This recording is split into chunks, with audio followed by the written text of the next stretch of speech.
Welcome to my channel. I am Rajesh. ಇವತ್ತಿನ ವಿಡಿಯೋದಲ್ಲಿ LKG ಮತ್ತು UKG ವಯಸ್ಸಿನ ಮಕ್ಕಳುಗಳಿಗೆ ನಾವು ಇಂಗ್ಲೀಷನ್ನು ಓದೋದನ್ನು ಕಲಿಸ್ಬೇಕಾದ್ರೆ ಯಾವ ಮೆಥಡನ್ನು ಯೂಸ್ ಮಾಡಿಕೊಂಡು ಅವರಿಗೆ ಕಲಿಸ್ಕೊಟ್ರೆ ಅವರು ಈಸಿಯಾಗಿ ಅರ್ಥ ಮಾಡ್ಕೋತಾರೆ ಮತ್ತು ನೆನ್ಪಿಟ್ಕೋತಾರೆ ಅನ್ನೋದನ್ನು ಡಿಸ್ಕಸ್ ಮಾಡ್ತಾ ಇದ್ದೀನಿ. ವಿಡಿಯೋವನ್ನು ಕೊನೆ ತನಕ ನೋಡಿದ್ರೆ ನಿಮಗೆ ಕಂಪ್ಲೀಟಾಗಿ ಅರ್ಥ ಆಗುತ್ತೆ. One thing. And second point ಬಂದು ಟೈಟಲ್ ಕಾರ್ಡ್ನಲ್ಲಿ ನಾನು LKG ಮತ್ತು UKG ಮಕ್ಕಳುಗಳಿಗೆ ಅಂತೇಳಿ ಮೆನ್ಷನ್ ಮಾಡಿದ್ದೀನಿ. ಬಟ್ ಅವ್ರಿಗೆ ಮಾತ್ರ ಅಂತಾನೆ ಲಿಮಿಟ್ ಮಾಡ್ಕೊಳ್ಳೋಂಗಿಲ್ಲ. ನಿಮ್ಮ ಮನೆಗಳಲ್ಲಿ ಆಕ್ಚುಲಿ ಈ ವಿಡಿಯೋವನ್ನು ನಾನು ಎಕ್ಸ್ಕ್ಲೂಸಿವ್ ಆಗಿ ಪೇರೆಂಟ್ಸ್ಗಳನ್ನ ಮೈಂಡಲ್ಲಿ ಇಟ್ಕೊಂಡು ಮಾಡಿರುವಂಥದ್ದು. ಪೇರೆಂಟ್ಸ್ ಇನ್ ದ ಸೆನ್ಸ್ ಅಪ್ಪ ಅಮ್ಮನೇ ಆಗಬೇಕು ಅಂತ ಏನಿಲ್ಲ. ಮನೆಯಲ್ಲಿ ಮಕ್ಕಳುಗಳಿಗೆ ಓದೋದು ಬರೆಯೋದನ್ನ ಯಾರ್ಯಾರು ಹೇಳ್ಕೊಡ್ತೀರಲ್ವಾ, ಅಜ್ಜಿ ತಾತ ಆಗಿರಲಿ, ಆಂಟಿ ಅಂಕಲ್, ಅತ್ತೆ ಮಾವ ಅಥವಾ ಅಣ್ಣ ತಂಗಿ ಯಾರಾದರೂ ಆಗಿರಲಿ, ತಂಗಿ ಹೇಳ್ಕೊಡಕ್ಕಾಗೋದಿಲ್ಲ, ಅಣ್ಣ ಅಕ್ಕ ಯಾರಾದರೂ ಆಗಿರಲಿ, ಸೊ ಅವ್ರಿಗೆ ಮೈಂಡಲ್ಲಿ ಇಟ್ಕೊಂಡು ಈ ವಿಡಿಯೋವನ್ನು ಮಾಡಿರೋವಂಥದ್ದು.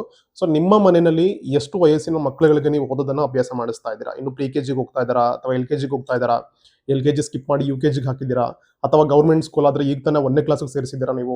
ಸೊ ಯಾವ ಮಕ್ಕಳುಗಳಿಗೆ ನೀವು ಓದೋದನ್ನ ಹೇಳ್ಕೊಡ್ಬೇಕೋ ಆ ಮಕ್ಕಳುಗಳಿಗೆ ಎಲ್ರಿಗೂ ಕೂಡ ಯೂಸ್ ಆಗುವಂಥದ್ದು. ವಿಡಿಯೋವನ್ನ ಕೊನೆ ತನಕ ನೋಡಿದ್ಮೇಲೆ ನಿಮ್ಗೆ ಇಷ್ಟ ಆದ್ರೆ ಚಾನಲ್ಗೆ ಸಬ್ಸ್ಕ್ರೈಬ್ ಆಗಿಲ್ಲ ಅಂದ್ರೆ ಸಬ್ಸ್ಕ್ರೈಬ್ ಮಾಡಿ, ವಿಡಿಯೋನ ಲೈಕ್ ಮಾಡಿ, ಮತ್ತೆ ಇದು ಯಾರ್ಯಾರಿಗೆಲ್ಲ ಉಪಯೋಗ ಆಗುತ್ತೆ ಅಂತ ನಿಮ್ಗೆ ಜೆನ್ಯೂನ್ ಆಗಿ ಫೀಲ್ ಆಗುತ್ತೋ ಅವರೆಲ್ಲರಿಗೂ ಕೂಡ ಮ್ಯಾಕ್ಸಿಮಮ್ ಶೇರ್ ಮಾಡಿ. ಬನ್ನಿ ಸ್ಟಾರ್ಟ್ ಮಾಡೋಣ. ಈಗ ಓದೋದಕ್ಕಿಂತ ಮುಂಚೆ ನಾನಿಲ್ಲಿ ಆಲ್ಫಾಬೆಟ್ಸ್ ಅನ್ನ ಹಾಕಿದ್ದೀನಿ ಇಂಗ್ಲಿಷ್ನಲ್ಲಿ. ಸೊ A to Z ಎಲ್ರಿಗೂ ಗೊತ್ತಾ ಇರತ್ತೆ. ಗೊತ್ತಿಲ್ಲ ಅಂದ್ರೆ ಮಕ್ಳುಗಳಿಗೆ ಕಲ್ಸಿರ್ತೀರ ನೀವು. ಮೋಸ್ಟ್ಲಿ ನೀವು ಓದೋದನ್ನ ಅಭ್ಯಾಸ ಮಾಡಿಸ್ತಾ ಇದ್ದೀರಾ ಅಂತಂದ್ರೆ ಆಬ್ವಿಯಸ್ಲಿ ಇಷ್ಟೊತ್ತಿಗೆ ನೀವು ಅವರಿಗೆ ಆಲ್ಫಾಬೆಟ್ಸ್ ಅನ್ನ ಕಲ್ಸಿರ್ತೀರಾ. ಸೊ 26 ಲೆಟರ್ಸ್ಗಳಿದಾವೆ, A to Z ಲೆಟರ್ಸ್ಗಳಿದಾವೆ. ಸೊ ಅದರಲ್ಲಿ ಈ 5 ಒಂದು ನಾವು ಸ್ವರಗಳು ಅಥವಾ ಓವಲ್ಸ್ ಅಂತ ಕರಿತೀವಿ. ಓಕೆನಾ? 5 ಓವಲ್ಸ್ ಇರುತ್ತೆ ಅಂಡ್ 5ಅನ್ನ ಬಿಟ್ಟು ಮಿಕ್ಕಿದ್ದು 21 ಲೆಟರ್ಸ್ಗಳೇನು ಬರುತ್ತಲ್ಲ ಇಲ್ಲಿ ಕಾಣ್ತಿರೋದ್ರಲ್ಲಿ, ಎಕ್ಸೆಪ್ಟ್ ದೀಸ್ 5 ರಿಮೈನಿಂಗ್ ಅನ್ನ ನಾವು ಕಾನ್ಸೋನೆಂಟ್ಸ್ ಅಂತ ಕರಿತೀವಿ. ಅಂದ್ರೆ ಕನ್ನಡದಲ್ಲಿ ವ್ಯಂಜನಗಳು ಇದೆಯಲ್ಲ, ಆ ವ್ಯಂಜನಗಳನ್ನ ಕಾನ್ಸೋನೆಂಟ್ಸ್ ಅಂತೀವಿ, ಸ್ವರಗಳನ್ನ ಓವಲ್ಸ್ ಅಂತ ಕರಿತೀವಿ. ಇದು ನಿಮಗೆ ಮೈಂಡ್ ಅಲ್ಲಿ ಇರಲಿ. ಇದು ಯಾಕೆ ಅಂತ ಹೇಳಿ ನಾನು ಆಮೇಲೆ ಆಗ್ತೀನಿ. ಮಕ್ಳುಗಳಿಗೆ ಸಾಮಾನ್ಯವಾಗಿ ಕಲಿಸ್ಬೇಕಾದ್ರೆ ಏನ್ ಮಾಡ್ತೀವಿ, A to Z ABCD ಈ ಟೈಪಲ್ಲಿ ಕಲಿಸಿರ್ತೀವಿ. ಬಟ್ ಓದೋದನ್ನ ಕಲಿಸ್ಬೇಕಾದ್ರೆ ಬರೀ ABCD ಅಪ್ ಟು Z ಕಲಿಸಿದ್ರೆ ಸಾಕಾಗೋದಿಲ್ಲ. ಯಾವ್ಯಾವ ಲೆಟರ್ಗಳನ್ನ ನಾವು ಹೆಂಗ್ ಸೌಂಡ್ ಮಾಡ್ತೀವಿ, ಹೆಂಗ್ ಪ್ರೊನೌನ್ಸ್ ಮಾಡ್ತೀವಿ ಅನ್ನೋದನ್ನ ಹೇಳ್ಕೊಡ್ಬೇಕಾಗತ್ತೆ. ಅದಕ್ಕೆ ಮುಂಚೆ ನಾನು ಕನ್ನಡ ಮೀಡಿಯಂ ಮಕ್ಳಿಗಂತಾನೆ ಮೈಂಡಲ್ಲಿ ಇಟ್ಕೊಂಡು ಇದನ್ನ ಮಾಡಿರೋದ್ರಿಂದ ಕಂಪ್ಯಾರಿಟಿವ್ ಮೆಥಡ್ ಅನ್ನ ಯೂಸ್ ಮಾಡ್ತೀನಿ. ಐ ಥಿಂಕ್ ಅದು ನಿಮಗೆ ಈಸಿಯಾಗಿ ಕನೆಕ್ಟ್ ಆಗಿಬಿಡುತ್ತೆ. ಹೆಂಗೆ ನೀವು ಇದನ್ನ ಇಂಗ್ಲಿಷ್ ಅರ್ಥ ಮಾಡ್ಕೋಬೇಕು ಕನ್ನಡವನ್ನ ಕಂಪೇರ್ ಮಾಡಿದ್ರೆ ಅಂತೇಳಿ. ಈ ಸ್ವರಗಳದ್ದು ಪ್ರಾಮುಖ್ಯತೆ ಎಷ್ಟಿರುತ್ತೆ ಅಂದ್ರೆ, ನೀವು ಯಾವುದೇ ಭಾಷೆಯನ್ನು ತಗೊಳ್ಳಿ, ನೀವು ಸ್ವರಗಳದ್ದು ತುಂಬಾ ಪ್ರಾಮುಖ್ಯತೆ ಇರುತ್ತೆ. ಪ್ರೊನೌನ್ಸಿಯೇಷನ್ ಅಂತ ಬಂದಾಗ ಇಲ್ಲಿ ಅ ಇಂದ ನಾನು ಅಹವರೆಗೂ ಇಲ್ಲಿ ಸ್ವರಗಳನ್ನ ಹಾಕಿದ್ದೀನಿ. ಕೆಳಗಡೆ ಕಾಗುಣಿತಗಳದ್ದು ಒಂದಷ್ಟು ಮಾತ್ರ ಸ್ಯಾಂಪಲ್ ಹಾಕಿದ್ದೀನಿ, ಫುಲ್ಲು ಹಾಕಿಲ್ಲ. ಸೊ ನಾವೇನ್ ಮಾಡ್ತೀವಿ ಇಲ್ಲಿ, ಕನ್ನಡವನ್ನ ಅಥವಾ ಯಾವುದೇ ಇಂಡಿಯನ್ ಭಾಷೆಯನ್ನ ಕಲಿಸ್ಬೇಕಾದ್ರೆ ತೆಲುಗು, ತಮಿಳ್, ಉರ್ದು, ಹಿಂದಿ ಯಾವ್ದಾದ್ರು ಆಗಿರ್ಲಿ, ಕಾಗುಣಿತವನ್ನ ಕರೆಕ್ಟ್ ಆಗಿ ಮಕ್ಳುಗಳಿಗೆ ಕಲಿಸ್ಕೊಟ್ವಿ ಅಂತಂದ್ರೆ, ಅದನ್ನ ಬರೆಯೋದನ್ನ ಮತ್ತೆ ಓದೋದನ್ನ ಕಲಿಸ್ಕೊಟ್ವಿ ಅಂತಂದ್ರೆ it becomes very easy for all the kids to read any language, ಅದು ಕನ್ನಡ ಆಗಿರ್ಲಿ ಬೇರೆ ಯಾವ ಲ್ಯಾಂಗ್ವೇಜ್ ಆದ್ರೂ ಆಗಿರ್ಲಿ. ಕಾಗುಣಿತ ಒಂದು ಕರೆಕ್ಟ್ ಆಗಿ ಬಂತು ಅಂತಂದ್ರೆ ಓದೋದು ಸುಲಭ ಆಗ್ಬಿಡತ್ತೆ, ಇವನ್ ಬರೆಯೋದು ಕೂಡ ಈಸಿ ಆಗುತ್ತೆ. ಬಟ್ ಇಂಗ್ಲಿಷ್ ನಲ್ಲಿ ಇದು ಕಷ್ಟ. ಕನ್ನಡದಲ್ಲಿ ಯಾಕೆ ಈಸಿ ಆಗ್ಬಿಡತ್ತೆ ಅಂದ್ರೆ, ನೋಡಿ ಇಲ್ಲಿ ಕ ಇದೆ ಪ್ಲಸ್ ಆ ಖ, ಕ ಪ್ಲಸ್ ಆ ಖ, ಖ ಪ್ಲಸ್ ಇ ಕಿ, ಇದೇ ತರ ಕಹವರೆಗೂ ಕ ಕಿ ಕಿ ಕು ಕು ಕ್ರು ಕೆ ಎಲ್ಲ ಇದೆಯಲ್ಲ ಅದೆಲ್ಲ ಬಂದ್ಬಿಡುತ್ತೆ. ಬಟ್ ಇದು ಕನ್ನಡದಲ್ಲಿ ಈ ಮೆಥಡ್. ಕನ್ನಡ ಅಥವಾ ಕನ್ನಡವನ್ನು ಸೇರಿಸ್ಕೊಂಡಂಗೆ ಭಾರತದಲ್ಲಿರುವಂಥ ಎಲ್ಲಾ ಭಾಷೆಗಳು ಕೂಡ ಹಿಂಗೆ ಇರುತ್ತೆ. ಸೊ ನಾವೇನ್ ಬರಿತೀವಿ ಅದನ್ನೇ ಓದ್ತೀವಿ, ಏನ್ ಓದ್ತೀವೋ ಅದನ್ನ ಬರಿತೀವಿ. ಸೈಲೆನ್ಸ್ ಕಾನ್ಸೆಪ್ಟ್ ಇಲ್ಲ, ಅಥವಾ ಡಿಫ್ರೆನ್ಸಿಯೇಷನ್ ಇನ್ ಪ್ರೊನೌನ್ಸಿಯೇಷನ್ ಅನ್ನೋದು ಕಾನ್ಸೆಪ್ಟ್ ಇಲ್ಲ, ಅದೆಲ್ಲ ಬರುತ್ತೆ. ಬಟ್ ಇಂಗ್ಲಿಷ್ನಲ್ಲಿ ಏನಾಗುತ್ತೆ ಅಂದ್ರೆ, ಇವಾಗ ಕಾಮನ್ ಈಗ ನಮಗೆ 26 ಲೆಟರ್ಸ್ಗಳಿದಾವೆ, 44 ಸೌಂಡ್ಸ್ಗಳಿದಾವೆ. ಆ ಸೌಂಡ್ಸ್ ಬಗ್ಗೆ ಆಮೇಲೆ ಡಿಸ್ಕಸ್ ಮಾಡ್ತೀನಿ. ನಿಮಗೆ ಪ್ರೊನೌನ್ಸಿಯೇಷನ್ ಬಗ್ಗೆ ಒಂದು ಎಕ್ಸ್ಕ್ಲೂಸಿವ್ ಆಗಿ ವಿಡಿಯೋನ ಮಾಡ್ತೀನಿ, ಅದ್ರಲ್ಲಿ ಡಿಸ್ಕಸ್ ಮಾಡ್ತೀನಿ. ಈಗ ಡಿವಿಯೇಟ್ ಆಗೋದು ಬೇಡ ನಾನು. ಸೊ ಒಂದು ಲೆಟರ್ ಅನ್ನ ಮಲ್ಟಿಪಲ್ ವೇನಲ್ಲಿ ನಾವು ಪ್ರೊನೌನ್ಸ್ ಮಾಡ್ತೀವಿ. ಈಗ ನಾನು ಫಸ್ಟ್ ವೊವೆಲ್ಸ್ಗೆ ಬರ್ತೀನಿ ನಾನು, ಬಿಕಾಸ್ ಇವಾಗ ಇಂಗ್ಲಿಷ್ನಲ್ಲಿ ವೆರಿ ಫ್ಯೂ ವರ್ಡ್ಸ್, ಕೆಲವೊಂದ್ಸಲಿ ವೈ ಅನ್ನು ಯೂಸ್ ಮಾಡಿಕೊಂಡು ವಿತೌಟ್ ವೊವೆಲ್ಸ್ ನಾವು ವರ್ಡ್ ಅನ್ನ ಫ್ರೇಮ್ ಮಾಡ್ಬೋದು. ಬಟ್ ಮ್ಯಾಕ್ಸಿಮಮ್ 99.9% ನಾವು ಇಂಗ್ಲಿಷ್ನಲ್ಲಿ ವರ್ಡ್ಸ್ಗಳನ್ನ ಫ್ರೇಮ್ ಮಾಡಬೇಕಾದ್ರೆ ಕಾನ್ಸೋನೆಂಟ್ಸ್ಗಳ ಜೊತೆಗೆ ಅದು ಓವಲ್ಸ್ ಇದ್ರೆ ಮಾತ್ರ ಪ್ರೊನೌನ್ಸ್ ಮಾಡೋಕ್ಕಾಗತ್ತೆ. ಇಲ್ಲ ಅಂತಂದ್ರೆ ಪ್ರೊನೌನ್ಸ್ ಇನ್ ದ ಸೆನ್ಸ್ ಕರೆಕ್ಟಾಗಿ ವರ್ಡ್ ಫಾರ್ಮ್ ಆಗಲ್ಲ ಅಂತ ಹೇಳಿ. ಈಗ ನಾವು MA ಅಬ್ರಿವೇಷನ್ಸ್ ಎಲ್ಲ ಇದೆಯಲ್ಲ, ಆ ಥರದ್ದಲ್ಲ. ಒಂದು ಕಂಪ್ಲೀಟ್ ಮೀನಿಂಗ್ಫುಲ್ ಆಗಿರುವಂಥದ್ದನ್ನ ನಾವು ಪ್ರೊನೌನ್ಸ್ ಅಂದ್ರೆ ಫ್ರೇಮ್ ಮಾಡಬೇಕು ಅಂತಂದ್ರೆ ಓವಲ್ಸ್ಗಳು ಬೇಕೇ ಬೇಕು, ಅಂದ್ರೆ ಸ್ವರಗಳು ಬೇಕೇ ಬೇಕಾಗತ್ತೆ. ಸೊ ಅದರಲ್ಲಿ 5 ಓವಲ್ಸ್ಗಳಿದಾವೆ, AEIOU. ನಾವು ABCD ಹೇಳೋದು ಅಂತ ಬಂದಾಗ AEIOU ಇದೆ. ಇಲ್ಲಿ ಫೋನಿಕ್ ಸೌಂಡ್ ಅಂತ ಹಾಕಿದ್ದೀನಿ. ಸುಮ್ಮನೆ ಇದನ್ನ ಗ್ಲಾನ್ಸ್ ಮಾಡ್ಕೊಂಡಿರಿ, ಮಕ್ಳುಗಳಿಗೆ ಈಗಲೇ ಎಲ್ಲ ಏನು ಹೇಳ್ಕೊಡೋದು ಬೇಡ. ಅಂಡ್ ನಿಮ್ಗೆ ಇದು ಯೂಸ್ ಆಗುತ್ತೆ ಅಂತಂದ್ರೆ ಜಸ್ಟ್ ಇದನ್ನ ನೆನ್ಪಿಟ್ಕೊಳ್ಳಿ. ನನ್ನ ಪ್ರೊನೌನ್ಸಿಯೇಷನ್ ಮೇಲೆ ಡಿಕ್ಷನರಿ ರೆಫರ್ ಮಾಡೋದು ಹೇಗೆ, ಮತ್ತೆ ಹೊಸ ವರ್ಡ್ಸ್ಗಳು ನಮ್ಮ ಕಣ್ಣಿಗೆ ಬಿದ್ದಾಗ ಅದ್ರದ್ದು ಪ್ರೊನೌನ್ಸಿಯೇಷನ್ ಕಲ್ತ್ಕೊಳ್ಳೋದು ಹೇಗೆ ಅಂತ ಹೇಳಿ ಇನ್ನೊಂದು ವಿಡಿಯೋವನ್ನ ಮಾಡ್ತೀನಿ. ಅಲ್ಲಿ ದಿಸ್ ಇಸ್ ವೆರಿ ಯೂಸ್ಫುಲ್, ಹಾಗಾಗಿ ಇಲ್ಲಿ ಹಾಕಿದ್ದೀನಿ ಒಂದು ಟೇಬಲ್ ಇರಲಿ ಅಂತ ಹೇಳಿ. ಓಕೆ, ಹೆಂಗ್ ಪ್ರೊನೌನ್ಸ್ ಮಾಡ್ತೀವಿ ನೋಡಿ. ಇದು ಅ ಅಥವಾ ಆ. ಆಪಲ್, ಎ ಫಾರ್ ಆಪಲ್ ಅಂತ ಹೇಳ್ತೀವಲ್ಲ, ಸೊ ಈ ತರದನ್ನ ಹೇಳ್ಕೊಡ್ತೀವಲ್ಲ, ಸೊ ಆ ಸೌಂಡ್ ಬರಬೇಕಿದು. ನೆಕ್ಸ್ಟ್ ಇ ಬಂದ್ರೆ ದಿಸ್ ಇಸ್ ಎ ಸೌಂಡ್. ನೋಡಿ ಈ ಎ ಅಲ್ಲ, ಇದನ್ನ ಹಿಂಗೆ ಹೇಳುವಾಗ ಅಫ್ಕೋರ್ಸ್ ಇದು ಸೌಂಡ್ ಇದೆ. ಫಾರ್ ಎಕ್ಸಾಂಪಲ್ ಏವಿಯೇಷನ್ ಎಲ್ಲ ಹೇಳ್ತೀವಿ, ಏರೋಪ್ಲೇನ್ ಹೇಳ್ತೀವಿ ಅಂದ್ರೆ ಏನೇ ಬರುತ್ತೆ. ಇಲ್ಲಿ ಎ ಬಂದಾಗ purely A. For example egg. ಇಲ್ಲಿ ಆ ಇದೆ ಆಂಟ್. ನೆಕ್ಸ್ಟ್ ಐ ಇದೆ, ಇದು ಸೌಂಡ್ ಹೆಂಗೆ ಇ ಅಂದ್ರೆ ಇಂಕ್ ಇದರಲ್ಲಿರೋ ಹಂಗೆ. ನೆಕ್ಸ್ಟ್ ಓ ಇದೆ, ಸಮ್ ಟೈಮ್ಸ್ ಆ ಅಂತ ಯೂಸ್ ಮಾಡ್ತೀವಿ, ಸಮ್ ಟೈಮ್ಸ್ ಓ ಅಂತ ಯೂಸ್ ಮಾಡ್ತೀವಿ. ಓಕೆನಾ. ಫಾರ್ ಎಕ್ಸಾಂಪಲ್ ಇದು ಆರೆಂಜ್ ಇದೆ, ಇದು ಆ. ಓ ಬಂದಾಗ ಏನ್ ಮಾಡೋಣ ಆಮೇಲೆ ಡಿಸ್ಕಸ್ ಮಾಡೋಣ. ಫಾರ್ ಎಕ್ಸಾಂಪಲ್ ಓವರ್ ಅಂತೀವಿ, ಸೊ ಓನು ಯೂಸ್ ಆಗತ್ತೆ, ದೆನ್ ಆನು ಯೂಸ್ ಆಗತ್ತೆ. ನೆನ್ಪಿರ್ಲಿ, ಇದು ಆ, ಇದು ಆ. ಡಿಫ್ರೆನ್ಸ್ ಗೊತ್ತಾಗ್ಬೇಕು ನಿಮ್ಗೆ, ಆ ಅಂಡ್ ಆ. ನೆಕ್ಸ್ಟ್ ಇಲ್ಲಿ ಬಂದ್ರೆ ಯು ಇದೆ, ಯು ಅಂತಾನು ಪ್ರೊನೌನ್ಸ್ ಮಾಡ್ತೀವಿ, ಆ ಅಂತಾನು ಪ್ರೊನೌನ್ಸ್ ಮಾಡ್ತೀವಿ. ಫಾರ್ ಎಕ್ಸಾಂಪಲ್ ಯೂನಿಟಿ, ಯು ಬರುತ್ತೆ. ಅಂಬ್ರೆಲಾ ಅಥವಾ ಅನ್ನೋನ್, ಇಲ್ಲಿ ಏನಾಗುತ್ತೆ ಆ ಬರುತ್ತೆ. ಸೊ ದಟ್ ಫಸ್ಟ್ ನೀವು ಹೇಳ್ಕೊಡ್ಬೇಕಾಗಿರೋದನ್ನ ಎ ಅಂದ್ರೆ ಇದು ಬರಬೇಕು, ಇ ಅಂದ್ರೆ ಎ ಎ ಎ ಹಿಂಗ್ ಪ್ರೊನೌನ್ಸ್ ಮಾಡಬೇಕು, ಐ ಅಂದ್ರೆ ಇ ಇ ಇ ಹಿಂಗ್ ಪ್ರೊನೌನ್ಸ್ ಮಾಡಬೇಕು, ಓ ಅಂದ್ರೆ ಓ ಓ, ಸದ್ಯಕ್ಕೆ ಓ ಅಂತಾನೆ ಇರಲಿ, ಇದು ಕೂಡ ಬರುತ್ತೆ ಎರಡನ್ನು. ಯು ಬಂದು ಇದು ಆನು ಕರೆಕ್ಟು, ಯುನು ಕರೆಕ್ಟು. ಸೊ ಫಸ್ಟ್ ನೀವು ಮಕ್ಳಿಗೆ ಹೇಳ್ಕೊಡ್ಬೇಕಾಗಿರೋದು ಈ ವೊವೆಲ್ಸ್. ಅಫ್ಕೋರ್ಸ್ 26 ಲೆಟರ್ಸ್ಗಳನ್ನು ಹೇಳ್ಕೊಡ್ಬೇಕು. ಅಂಡ್ ಪರ್ಟಿಕ್ಯುಲರ್ಲಿ ಫಸ್ಟ್ ಸ್ಟೇಜ್ ಅಂತ ಬಂದಾಗ, ಬಿಗಿನಿಂಗ್ ಸ್ಟೇಜಲ್ಲಿ ಅದನ್ನ ಎಕ್ಸ್ಪ್ಲೈನ್ ಮಾಡಬೇಕಾದ್ರೆ ಈ ವೊವೆಲ್ ಸೌಂಡ್ಸ್ ಅನ್ನ ಚೆನ್ನಾಗಿ ಹೇಳ್ಕೊಡಿ ಅವರಿಗೆ. ಓಕೆನಾ. ಬರೀ A E I O U ಅಷ್ಟೇ ಅಲ್ಲ, ಇದು ಗೊತ್ತಾಗಬೇಕು. ಅಂದ್ರೆ ಅವರು ವರ್ಡ್ಸ್ ಅನ್ನು ನೋಡಿದ ತಕ್ಷಣಕ್ಕೆ ಅಥವಾ ಲೆಟರ್ಸ್ ಅನ್ನು ನೋಡಿದ ತಕ್ಷಣಕ್ಕೆ ಇದು ಈ ಲೆಟರ್ ಇದೆ, ನಾನು ಹೀಗೆ ಪ್ರೊನೌನ್ಸ್ ಮಾಡಬೇಕು ಅಂತೇಳಿ ಟಕ್ ಅಂತ ತಲೆಗೆ ಬರ್ಬೇಕು ಅವರಿಗೆ, ಅಷ್ಟು ಈಸಿ ಆಗಬೇಕು. ಸೊ ನೆಕ್ಸ್ಟ್ ಇದೇ ಮೆಥಡ್ ಅನ್ನ ಅಥವಾ ಪ್ಯಾಟರ್ನ್ ಅನ್ನ ಯೂಸ್ ಮಾಡಿಕೊಂಡು ಇಷ್ಟು ಲೆಟರ್ಸ್ಗಳನ್ನ ಹಾಕಿದ್ದೀನಿ. ಓಕೆನಾ. ಇವಾಗ ಇದರಲ್ಲಿ A E I O U 5 ಬಿಟ್ರೆ, ಅಂದ್ರೆ ಓವಲ್ಸ್ 5 ಅನ್ನ ಬಿಟ್ರೆ ಮಿಕ್ಕಿದ್ದು 21 ಕಾನ್ಸೋನೆಂಟ್ಸ್ಗಳಿದಾವಲ್ಲ, ಅದೆಲ್ಲ ಹಂಗೆ ಇದೆ ನೋಡಿ. ಇದು ಫೋನಿಕ್ ಸೌಂಡ್ಸ್ ಇದೆ, ಇಲ್ಲಿ ಎಕ್ಸಾಂಪಲ್ ಇದೆ. ಸೊ ಹಿಂಗೆ ಹೇಳ್ಕೊಡಿ, ಬಿ ಸಿ ಡಿ ಅಷ್ಟೇ ಅಲ್ಲ, ಬಿ ಬ ಬ ಬ ಹಂಗೆ ಬರ್ಬೇಕು ಅವ್ರ ಬಾಯಿನಲ್ಲಿ. ಸಿ ಅಂದ್ರೆ ಖ ಖ ಖ. ಇವಾಗ ಸಿ ಎಚ್ ಬಂದಾಗ ಚಾ ಬರುತ್ತೆ. Sometimes C I T Y city ಮಾಡ್ತೀವಿ, ಸಮ್ ಟೈಮ್ಸ್ ಕಾ ಬರುತ್ತೆ. ಬಟ್ ಮ್ಯಾಕ್ಸಿಮಮ್ ನಾವು ಸಿ ಅನ್ನ ಯೂಸ್ ಮಾಡುವಂಥದ್ದು ಕಾ ಲೆಟರ್ಗೋಸ್ಕರ. ಅದಕ್ಕೇನು ಹೇಳಿದ್ದು ಸೌಂಡ್ಸ್ಗಳ ಬಗ್ಗೆನೇ ನಾನು ಸಪರೇಟ್ ವಿಡಿಯೋ ಮಾಡ್ತೀನಿ, ಅಲ್ಲಿ ನಿಮ್ಗೆ ಕ್ಲಾರಿಟಿ ಸಿಕ್ಬಿಡ್ತೀನಿ. ಈಗ ಮಕ್ಳಿಗೆ ಅಂತ ಮಾಡ್ತಿರೋದಲ್ವಾ, ಸೊ ಇಷ್ಟನ್ನು ಹೇಳ್ಕೊಡಿ. ಖ. ಡಿ ಅಂದ್ರೆ ಡ. ಎಫ್ ಫ ಫ. ಜಿ ಆಕ್ಚುಲಿ ಇದು ಗ ಗ ಅರ್ಧಾಕ್ಷರ ಬರುತ್ತಲ್ಲ, ಹಂಗಿರ್ಬೇಕು. ನಾನು ಫುಲ್ ಹಾಕಿದ್ದೀನಿ. ಬ ಬ ಬ ಕ ಡ ಫ ಗ ಹ ಜ ಕ ಲ ಮ ಅನ್ ನ. ಹಿಂಗ್ ಪ್ರೊನೌನ್ಸ್ ಮಾಡಬೇಕು. ಇದ್ರ ಜೊತೆ ಬ್ಲೆಂಡ್ ಮಾಡೋದು ಹೇಗೆ ಅನ್ನೋದನ್ನ ನೆಕ್ಸ್ಟ್ ಹೇಳ್ತೀನಿ ನಾನು. ಅಂಡ್ ವಿಡಿಯೋನ ಎಲ್ಲೂ ಸ್ಕಿಪ್ ಮಾಡ್ದಲ್ಲೇ ಕೊನೆವರೆಗೂ ನೋಡಿದ್ರೆ ಮಾತ್ರ ಇದು ಈಸಿಯಾಗಿ ನಿಮಗೆ ಮೆಥಡ್ ಅರ್ಥ ಆಗುತ್ತೆ. ಮಧ್ಯ ಮಧ್ಯ ಓಡಿಸ್ಕೊಂಡ್ರೆ ಸ್ಕಿಪ್ ಮಾಡಿದ್ರೆ ಮತ್ತೆ ಅದು ಕನೆಕ್ಟಿವಿಟಿ ಸಿಗೋದಿಲ್ಲ ನಿಮಗೆ. ನಿಜವಾಗ್ಲೂ ಅದು ಎಸೆನ್ಷಿಯಲ್ ಇದೆ ಇದು ಅಂತಂದ್ರೆ ಪೂರ್ತಿ ನೋಡಿ, ಎಲ್ಲೂ ಸ್ಕಿಪ್ ಮಾಡಬೇಡಿ, ಮತ್ತೆ ಓಡಿಸ್ಕೊಂಡು ಹೋಗ್ಬಿಡ್ಬೇಡಿ ಆಮೇಲೆ. ಓಕೆ, ಇದು ಸೊ ಇದೇ ಪ್ಯಾಟ್ರನ್ ಅಲ್ಲಿ ಇನ್ ಮಿಕ್ಕಿದ್ದಾವೆ ಇಲ್ಲಿ, ಪಿ ಇಂದ ಝೆಡ್ ವರೆಗೂ. ಪಿ ಅಂದ್ರೆ ಪ ಪ, ಕ್ಯೂ ಕುವ, ಆರ್ ರ, ಎಸ್ ಅಂದ್ರೆ ಸ್, ಟಿ ಅಂದ್ರೆ ಟ, ವಿ ಅಂದ್ರೆ ವ, ವಿ ಅಂದ್ರೆ ಡಬ್ಲ್ಯೂ ಅಂದ್ರೆ ಮತ್ತೆ ವ. ಸ್ಲೈಟ್ಲಿ ಡಿಫ್ರೆನ್ಸ್ ಅಂತೀವಿ, ವ ಅಂತೀವಿ ನಾವು. ಈ ಲಿಪ್ ಮೂಮೆಂಟ್ ನೋಡಿ, ಈ ವ್ಯಾನ್ ಇದೆ ಅಂತಂದ್ರೆ ವ್ಯಾನ್, ಈ lower lip upper teeth touch ಆಗ್ಬೇಕು. ವ್ಯಾನ್. ಸಂಜೀವ್, ಮೂವ್ ಅಂತೀವಿ. ಎಫ್ ಆಗಬಾರ್ದು, ಏನು ಇರಬಾರ್ದು, ವಿ ಸೌಂಡ್. ಬಟ್ ವಾ ಈ ಡಬ್ಲ್ಯೂ ಸೌಂಡ್ ಇದೆಯಲ್ಲ, ವಿಕೆಟ್, ವಿ, ಇಲ್ಲಿ ರೌಂಡ್ ಶೇಪ್ ಬರುತ್ತೆ ನೋಡಿ ಲಿಪ್ ಮೂವ್ಮೆಂಟ್ ಮಾಡ್ಬೇಕಾದ್ರೆ ನಾವು ವಿಕೆಟ್ ಎಲ್ಲ ಯೂಸ್ ಮಾಡ್ಬೇಕಾದ್ರೆ ವಾ, ವಿಕೆಟ್. ಬಟ್ ವ್ಯಾನ್, ವ್ಯಾನ್ ಹಿಂಗ್ ಡಿಫ್ರೆನ್ಸ್ ಬರುತ್ತೆ. ವಿ ಮತ್ತೆ ಡಬ್ಲ್ಯೂ ಅದು ಸ್ಲೈಟ್ ಡಿಫ್ರೆನ್ಸ್. ಓಕೆ, ಈಗ ಬಿಗಿನಿಂಗ್ ಅಲ್ವಾ, ಪರವಾಗಿಲ್ಲ, ವಾ ಅಂತಾನೆ ಹೇಳ್ಕೊಡಿ, ನೋ ಇಶ್ಯೂಸ್. ದೆನ್ ಎಕ್ಸ್ ಅಂದ್ರೆ ಕ್ಸ ಸೌಂಡ್ ಬರುತ್ತೆ, ಜಸ್ಟ್ ಲೈಕ್ ಇಲ್ಲಿ ಫಾಕ್ಸ್ ಅಥವಾ ಎಕ್ಸ್ರೇ ನಲ್ಲಿ ಇದ್ದಂಗೆ. ವೈ ಅಂದ್ರೆ ಯಾ ಸೌಂಡ್ ನೋಡಿ, ಇಲ್ಲಿ ಜೆ ಇದೆ, ಬಟ್ ಫೋನಿಕ್ ಸೌಂಡ್ಸ್ ಅಂತ ಬಂದಾಗ ಇದು ಯಾ ಸಿಂಬಲ್. ಝಡ್ ಅಂದ್ರೆ ಝ, ಝು, ಝ, ಝ, ಝ, ಜ, ಝ ಬರಿತೀವಲ್ಲ, ಸೊ ಆ ತರದಲ್ಲಿ. ಇವಿಷ್ಟನ್ನ ನೀವು ಬೇಸಿಕ್ ಆಗಿ ಮಕ್ಕಳುಗಳಿಗೆ ಪ್ರಾಕ್ಟೀಸ್ ಮಾಡಬೇಕಾಗಿರೋದು. ಅಥವಾ ನಾನು ಮತ್ತೆ ಹೇಳ್ತಾ ಇದ್ದೀನಿ, ಯಾವ ವಯಸ್ಸಿನ ಮಕ್ಕಳುಗಳನ್ನ ನೀವು ಫೋಕಸ್ ಮಾಡ್ಕೊಂಡು ಹೇಳ್ಕೊಡ್ತಾ ಇದ್ದೀರಾ, ಯಾರಿಗೆ ಇಂಗ್ಲಿಷ್ ಓದೋದು ಕಷ್ಟ ಆಗ್ತಾ ಇದೆ.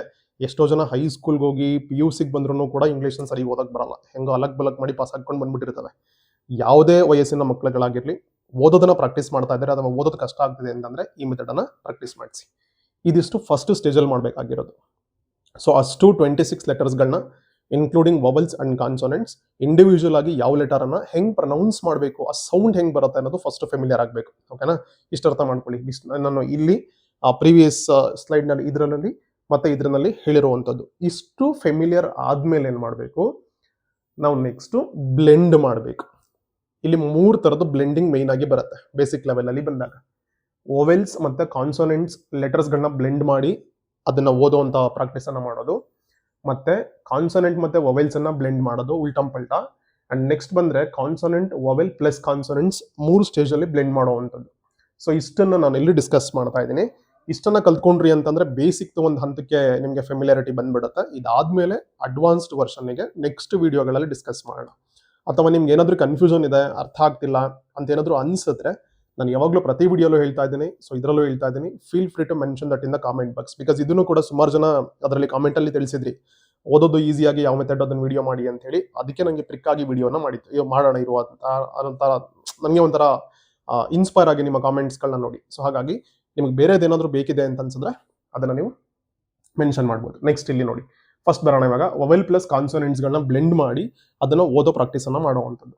ಸೊ ಇಲ್ಲಿ ಎ ಬಿ ಇದೆ, ಎ ಜಿ ಇದೆ, ಎ ಎಮ್ ಇದೆ, ಆನ್ ಇದೆ, ಮತ್ತು ಎ ಪಿ ಇದೆ, ಅಟ್ ಇದೆ. ಮೀನಿಂಗ್ ಬಗ್ಗೆ ತಲೆಗೆಡಿಸ್ಕೋಬೇಡಿ. ಇಲ್ಲಿ ನಾನು ಇಂಟೆನ್ಷನ್ನು ಹೆಂಗೆ ಓದೋದು ಅನ್ನೋದನ್ನು ಪ್ರಾಕ್ಟೀಸ್ ಮಾಡಿಸುವಂಥದ್ದು. ಈ ವರ್ಡ್ ಮೀನಿಂಗ್ ಏನು, ಈ ವರ್ಡ್ ಮೀನಿಂಗ್ ಏನು ಅಂತ ಮೀನಿಂಗ್ ಬಗ್ಗೆ ಇಲ್ಲಿ ತಲೆಗೆಡಿಸ್ಕೋಬೇಡಿ ಇವಾಗ. ಸೊ ಎ ಬಿ ಇದೆ. ಸೊ ಇಲ್ಲಿ ಎ ಹೆಂಗೆ ಪ್ರೊನೌನ್ಸ್ ಮಾಡಬೇಕು ಅಂತ ಅಲ್ಲಿ ನಾನು ಇದರಲ್ಲಿ ಇಷ್ಟಲ್ಲೇ ಹಾಕಿದ್ದೆ. ನಿಮಗೆ ಒಂದ್ಸಲಿಗೆ ಅರ್ಥ ಆಗಿಲ್ಲ ಅಂತಂದ್ರೆ ರಿಪೀಟೆಡ್ಲಿ ವಾಪಸ್ ಹೋಗಿ ಅದನ್ನ ನೋಡಿ, ಚೆನ್ನಾಗಿ ರಿಜಿಸ್ಟರ್ ಮಾಡ್ಕೊಳ್ಳಿ, ಆಮೇಲೆ ಇಲ್ಲಿಗೆ ಬನ್ನಿ, ಅರ್ಥ ಆಗುತ್ತೆ. ಸೊ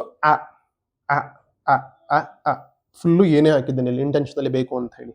ಸೊ ಇಲ್ಲಿ ಬ ಗ ಮ್ ನ ಪ ಟ ಹಿಂಗೆ ಪ್ರೊನೌನ್ಸ್ ಮಾಡ್ಬೇಕು ಅದನ್ನು ಸೌಂಡ್ ಅಂತ ಬಂದಾಗ. ಸೊ ಆ ಪ್ಲಸ್ ಬ ಏನಾಯ್ತಿದ್ದು ಆಬ್. ನೆಕ್ಸ್ಟ್ ಆ ಪ್ಲಸ್ ಗ ಆಗ್, ಆ ಪ್ಲಸ್ ಮ್ ಆಮ್, ನೆಕ್ಸ್ಟ್ ಆನ್, ಆಪ್, ಆಟ್.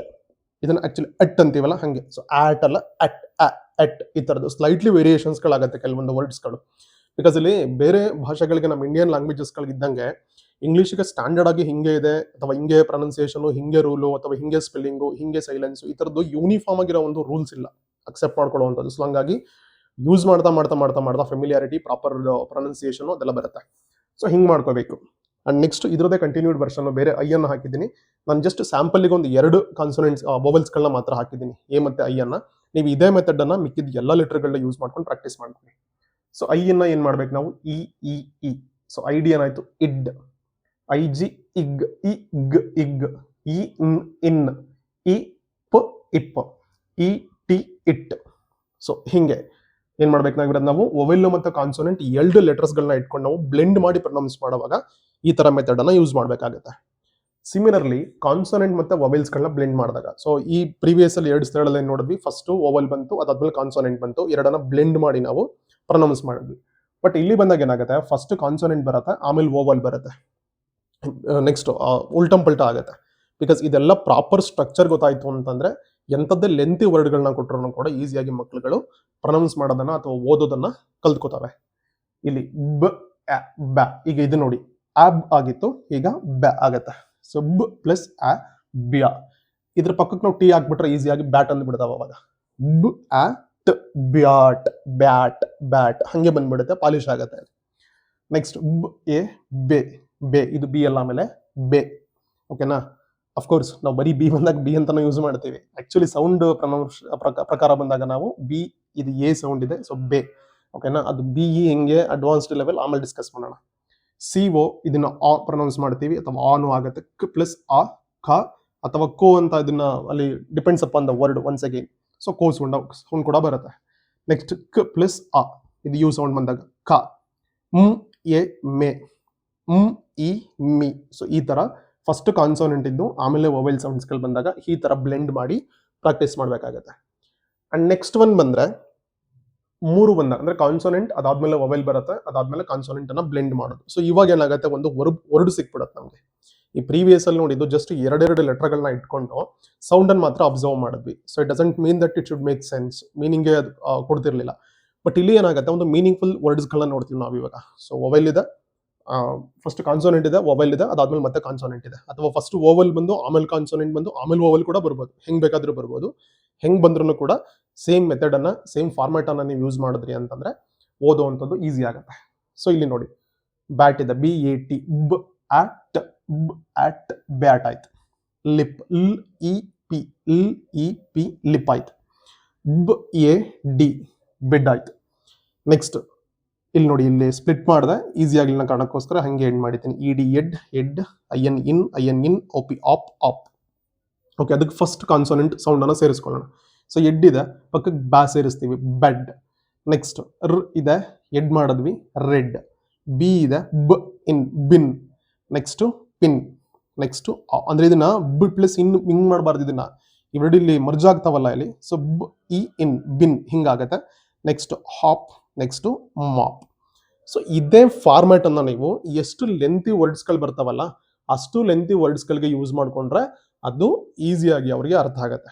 ಆಯ್ತಾ? ಇಷ್ಟು ಪೂರ್ತಿ ಬೇಸಿಕ್ ಲೆವೆಲ್ನಲ್ಲಿ, ಬಿಗಿನಿಂಗ್ ಲೆವೆಲಲ್ಲಿ ಮಕ್ಕಳುಗಳಿಗೆ ನೀವು ಓದೋದನ್ನು ಅಭ್ಯಾಸ ಮಾಡಿಸ್ಬೇಕಾದ್ರೆ ಯಾವ್ದನ್ನ ವರ್ಡನ್ನ ನೋಡಿದಾಗ ಯಾವೆಲ್ಲ ಸೌಂಡ್ ಇದೆ ಅದನ್ನ ನಾವು ರೆಕಗ್ನೈಸ್ ಮಾಡೋವಷ್ಟು ಓದೋವಷ್ಟು ಅವ್ರಿಗೆ ಅಭ್ಯಾಸ ಮಾಡಿಸೋದಕ್ಕೆ ಈ ಎಲ್ಲ ಮೆಥಡ್ಗಳು ತುಂಬಾ ಯೂಸ್ಫುಲ್ ಆಗುತ್ತೆ. And one more thing, next ವಿಡಿಯೋದಲ್ಲಿ ಇಲ್ಲೊಂದ್ಸಲಿ ಗಮನ ಇಟ್ಟು ನೋಡ್ಕೊಳ್ಳಿ ನೀವು. ಸೊ ಇಲ್ಲಿ ಡಿ ಸೌಂಡ್ ಬರುತ್ತೆ, ಮತ್ತೆ ಇನ್ನೊಂದ್ಸಲಿ ದ ಸೌಂಡ್ ಬರುತ್ತೆ.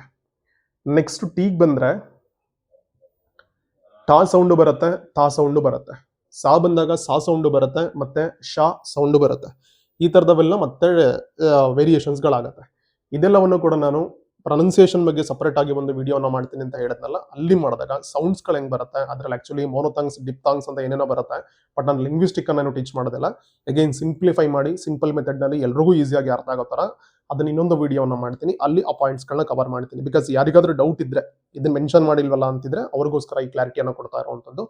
ಸೊ ಇಷ್ಟನ್ನ ಫಾಲೋ ಮಾಡ್ಕೊಳ್ಳಿ, ಮಕ್ಕಳುಗಳ ಕಲಿಸಿ, ಬೇಕಂದ್ರೆ ನೀವು ಕೂಡ ಕಲ್ತ್ಕೊಳ್ಳಿ. ಇಂಥ ಕಂಟೆಂಟ್ಗಳಿಗೋಸ್ಕರ ವಿಡಿಯೋನ ನೋಡ್ತಾ ಇರಿ. ಚಾನಲ್ಗೆ ಸಬ್ಸ್ಕ್ರೈಬ್ ಆಗೋದನ್ನ, ಲೈಕ್ ಮಾಡೋದನ್ನ ಮತ್ತೆ ಶೇರ್ ಮಾಡೋದನ್ನ ಮರಿಬೇಡಿ. Thank you.